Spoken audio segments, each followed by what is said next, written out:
इसमें David stun के विचारानुसार व्यवहारवादी दृष्टिकोण की विशेषताएं।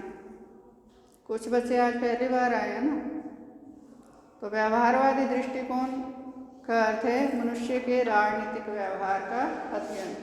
1908 से ये अवधारणा पहली बार अस्तित्व में आई कि जो राजनीतिक विचारक थे उन्होंने ये माना कि केवल संस्थाओं के अध्ययन की बजाय राजनीति विज्ञान के अंतर्गत मनुष्य के राजनीतिक व्यवहार का अध्ययन किया जाए, तभी जो राजनीति विज्ञान है वो सही अर्थों में विज्ञान कहलाएगा। अदरवाइज उसका जो अस्तित्व है एक निर्जीव विज्ञान की तरह रह जाएगा, नाम का विज्ञान रह जाएगा, वास्तविक अर्थों में वो विज्ञान कहलाने लायक नहीं रहेगा। तो इसमें डेविड स्टन ने अपनी कुछ विचार दिए हैं, उसने व्यवहारवादी दृष्टिकोण की विशेषताएं बताई हैं। फर्स्ट है उसमें नियमितता। डेविड स्टन कहता है कि समान परिस्थितियों में कुछ लोग समान प्रतिक्रिया देते हैं। वैसे तो जो सभी व्यक्ति हैं सबके अलग अलग मूल्य, अलग अलग दृष्टिकोण, अलग अलग विचार होते हैं, लेकिन फिर भी उनका ये मानना है डेविड स्टन का कि यदि परिस्थितियां समान हो, उन समान परिस्थितियों में व्यक्ति को समान ही कार्य करने को दिया जाए तो उनके विचारों में, उनके व्यवहार में कहीं ना कहीं कुछ समानताएं होती हैं। तो डेविड स्टन कहता है कि उन समानताओं का अध्ययन करके कुछ सिद्धांतों की स्थापना की जा सकती है। सामान्यीकरण हो जाता है ना कि यदि एक समान परिस्थितियों में सभी व्यक्ति एक समान प्रतिक्रिया देते हैं या 80% या 90% व्यक्ति एक समान प्रतिक्रिया देते हैं, और वही जो स्टडी है फिर दूसरे ग्रुप पर यदि की जाती है, वहाँ भी इसी तरह के यदि रिजल्ट्स, फाइंडिंग्स मिलती हैं, तो इसका अर्थ क्या है कि सामान्यीकरण हो गया। सामान्यीकरण हो गया तो फिर एक सिद्धांत की स्थापना की जा सकती है। सेकंड है इसमें पुष्टिकरण, वेरिफिकेशंस। अब डेविड स्टन कहते हैं कि जो व्यवहारवादी दृष्टिकोण है उसमें मनुष्य के व्यवहार से संबंधित ऐसे तथ्य एकत्रित करने हैं रिसर्चर को, अनुसंधान करने वाले को, कि जिनका निरीक्षण किया जा सके। जो फैक्ट्स हैं, जो उसको बातें जाननी हैं, वो इस तरह की हो कि उनका निरीक्षण हो सके, और निरीक्षण करने के बाद एक एम्पिरिकल टेस्ट होता है, आनुभाविक पद्धति उसको कहा जाता है, एम्पिरिकल मेथड कहा जाता है उसको। उसके आधार पर फिर आगे तथ्यों का परीक्षण किया जा सके और उसके आधार पर फिर किसी सिद्धांत की स्थापना की जा सके। माने इसमें जो डेविड स्टन है वो ये कहता है कि तथ्य कैसे हों जिनको समझा जा सके, जिनको संख्या के रूप में या मापतोल के रूप में प्राप्त किया जा सके, तभी तो उनका निरीक्षण होगा ना। अब कुछ लोगों ने ये कह दिया कि भारत में तो लोकतंत्र अच्छे से काम नहीं कर रहा, कुछ ने ये कह दिया भारत में लोकतंत्र अच्छे से काम कर रहा है। अब ये उनके अपने विचार हैं। अब मैं कह दूँ बीजेपी बहुत बढ़िया राजनीतिक दल है, अच्छे से शासन चलाया जा रहा है, दूसरा कोई कांग्रेसी माइंडेड होगा वो कहेगा नहीं कांग्रेस ज़्यादा बढ़िया थी, कांग्रेस का राज ज़्यादा बढ़िया था। ये क्या है? हमारे व्यक्तिगत विचार हैं, इसके आधार पर सिद्धांत की स्थापना नहीं हो सकती। जो रिसर्चर है उसको जनसंख्या में कुछ लोगों से व्यूज लेने हैं, उनके विचार जानने हैं, तथ्य एकत्रित करने हैं। तथ्य एकत्रित करना माने उनसे पूछना है। यदि कोई ये कहता है कि बीजेपी अच्छे से शासन चला रही है, तो फिर उसका कोई कारण होगा, कोई तर्क तो होगा, वो बताएगा, वो पूछे जाएं उससे, या केवल उसका अपना एक मन का वहम है, या कोई ये कहता है कि नहीं कांग्रेस का जो शासन है वो ज़्यादा बढ़िया था। इसमें हम ये एग्जाम्पल्स नहीं दे सकते, मैं सिर्फ तथ्य किस तरीके से एकत्रित किए जा सकते हैं वो तुम्हें समझाना चाह रही हूँ। तो इसके लिए क्या है, लोगों से पूछा जाएगा, एक क्वेश्चनायर बना दिया जाता है, एक प्रश्नावली बना दी जाती है। उसमें कुछ क्वेश्चन ऐसे होते हैं जो घुमा फिरा के कई बार पूछे जाते हैं।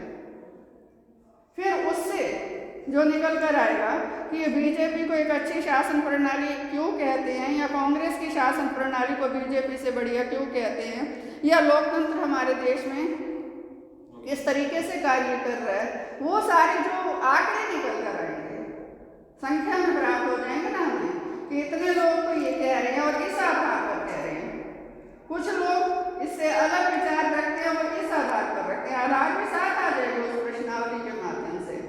तो वो जो तथ्य एकत्रित हुए वो कैसे हैं, संख्या रूप में हमें प्राप्त हो रहे हैं, फिर उनका निरीक्षण किया जाए, पुष्टि की जाए। पुष्टि कैसे की जाएगी, हमने जनसंख्या के एक भाग पर वो सर्वे कर लिया, उनसे प्रश्न पूछ लिए और कुछ हमने फाइंडिंग्स अपनी कलेक्ट कर ली कि यहाँ जो जनसंख्या में से इतने प्रतिशत लोगों के विचार पक्ष में हैं, इतने प्रतिशत लोगों के विचार पक्ष में नहीं हैं। फिर कोई और उसी देश में ही, जिस देश की हम स्टडी कर रहे हैं, भारत की कर रहे हैं, तो कुछ और लोगों का एक समूह लिया जाएगा, फिर उस पर भी यही सारा अप्लाई करके देखा जाएगा, फिर कोई और समूह लिया जाएगा। ऐसे 5-6 जगह स्टडी की जाए और जब सब जगह एक जैसी फाइंडिंग्स आ रही है, एक जैसे रिजल्ट्स आ रहे हैं, तो फिर एक सामान्यीकरण हो जाता है कि भारत की जनता या जिस भी देश का हम अध्ययन कर रहे हैं उस देश की जनता अपनी शासन प्रणाली के प्रति इस तरह के विचार रखती है।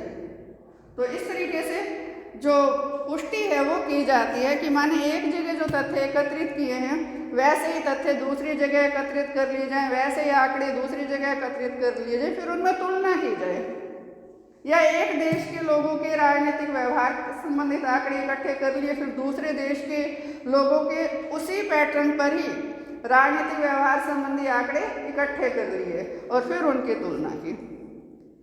तो दोनों में कुछ समानताएं पाएंगे, कुछ असमानताएं पाएंगी, और यदि फिर बार बार अध्ययन करने के बाद यही प्राप्त हो रही है समानताएं असमानताएं एक जैसी, तो फिर वो सामान्यीकरण हो गया और उसके आधार पर सामान्य सिद्धांत की स्थापना की जा सकती है। नेक्स्ट है इसमें विधियां, टेक्निक्स।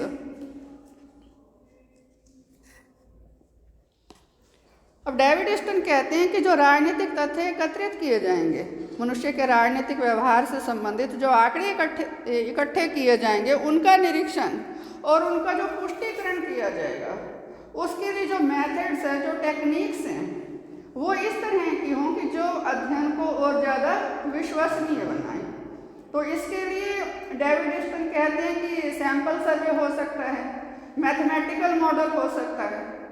मैथमेटिकल मॉडल में तो सीधी सी बात है, संख्या से संबंधित सारा कुछ आएगा, और सैंपल सर्वे मैंने शायद आपको पहले भी बताया था किसको कहते हैं, नहीं बताया। जैसे एक साधारण मैं आपको एग्जाम्पल देती हूँ, इसमें तो आपको इसी से रिलेटेड लिखना है। आप चावल खरीदने जाते हो, दुकानदार आपको चावल की बोरी का एक एक चावल दिखाएगा, तब आप पूरी बोरी खरीदोगे नहीं ना, वो उस बोरी में से थोड़े से चावल आपकी हथेली पर रखता है, आप भी देख लेते हो हाँ चावल साबुत है, टूटा हुआ नहीं है, अच्छी इसकी क्वालिटी है या नहीं है, और उसी के आधार पर आप डिसाइड करते हो कि ये पूरी बोरी आपको लेनी है या नहीं लेनी। सैंपल दिया उसमें चावल का, निदर्शन इसको हिंदी में बोलते हैं। तो सैंपल सर्वे जो है उसका भी यही अर्थ है। यहाँ हमने चावल का या किसी और चीज़ का सैंपल नहीं लेना, यहाँ हमने सैंपल किसका लेना है, मनुष्यों का, क्योंकि राजनीति विज्ञान में जो अध्ययन होते हैं वो मनुष्यों पर होते हैं। राजनीति विज्ञान की विषय वस्तु मनुष्य है, तो यहाँ सैंपल मनुष्य का लेना है। तो ये सैंपल कैसे लिए जाएंगे कि जो जनसंख्या के आंकड़े ले लिए, मान लो हम तो शाम का एरिया ले रहे हैं, तो इसके एक तरीका तो ये है कि यहाँ कमेटी में से जाकर जनसंख्या का जो रिकॉर्ड है वो ले लिया, लिस्ट होगी और उसमें सीरियल नंबर भी होंगे ना, 1 नंबर 2 नंबर 3 नंबर 4 नंबर, हर 10वां हमने तय कर लिया। हमने छाटा नहीं कि हम इसके बाद जाएंगे उसके बाद जाएंगे, हमने सीधा हर 10वां, 10 के बाद फिर 10, 20वां हो गया, फिर 30वां, फिर 40वां, इस तरीके से हमने उसमें से 100 छाट लिए। दूसरा हम सैंपल ले रहे हैं जो एजुकेटेड पर्सन्स हैं, तो उसमें हमने 2 वकील ले लिए, 2 इंजीनियर्स ले लिए, 2 कॉलेज टीचर्स ले लिए, 2 स्कूल टीचर्स ले लिए, 2 बैंक कर्मचारी ले लिए, इस तरीके से। और कुछ हम और जो घरों में लोग रहते हैं जो बिल्कुल ही अनपढ़ हैं उनका देखना चाह रहे, उसमें हमने फिर हर 5वां घर ले लिया। हमने अपनी मर्जी से नहीं छाटे, उस लिस्ट में जो जो आता गया रैंडम वे में हमने सोच समझ कर नहीं प्लानिंग करा कि ये वकील मेरा मित्र है तो इससे पूछ लेंगे, या डॉक्टर मेरे को जानता है कि इससे पूछ लेंगे, ऐसे नहीं, रैंडम सा सैंपल भी हमने किस तरीके से दिया, रैंडम वे में। तो इस तरह से आंकड़े जो है वो इकट्ठे किए। तो वो जो आंकड़े हैं हमें कैसे प्राप्त होंगे, संख्या रूप में। हमने हर 10वां घर लिया और हर 10वें घर में से हमने 2-2 लोगों से पूछना है। हमारे पास संख्या होगी, हमने 200 लोगों से पूछ लिया, हमने सेम प्रश्न उन सब से पूछे हैं, प्रश्नावली जो तैयार कर रखी है। तो उसके बाद हमें सबके जो व्यूज़ है वो मिल जाएंगे। उसमें पता लग जाएगा कि जो एजुकेटेड पर्सन्स का ग्रुप है उनके विचार ये हैं, जो नॉन एजुकेटेड है, जो निरक्षर है या कम पढ़े लिखे हैं, उनके विचार ये हैं व्यवस्था के प्रति। इस तरीके से हमें संख्या के रूप में, जो मैथमेटिकल मॉडल संख्या के रूप में हमें ये सारा प्राप्त हो जाएगा। और ये आंकड़े इस तरीके के हैं कि हम इसकी टेबल बना लें, टेबल समझते हो ना, सारणी, टेबल बना लें, इनको वर्गीकृत कर लें कि कौन सी तरह के लोगों के जो विचार है कैसे हैं, फिर हम उनका प्रतिशत निकालें कि पढ़े लिखे लोग व्यवस्था, इतने प्रतिशत पढ़े लिखे लोग व्यवस्था को सही मानते हैं, इतने प्रतिशत गैर सरकारी महकमों में काम करने वाले लोग व्यवस्था को सही मानते हैं, या इतने प्रतिशत लोग घरों में रहने वाले व्यवस्था को सही मानते हैं। हमें सारा संख्या रूप में प्राप्त हो जाएगा।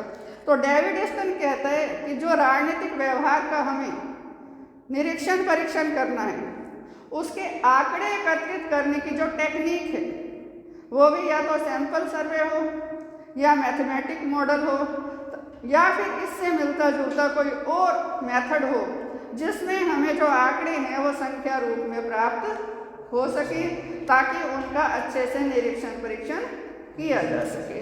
नेक्स्ट है इसमें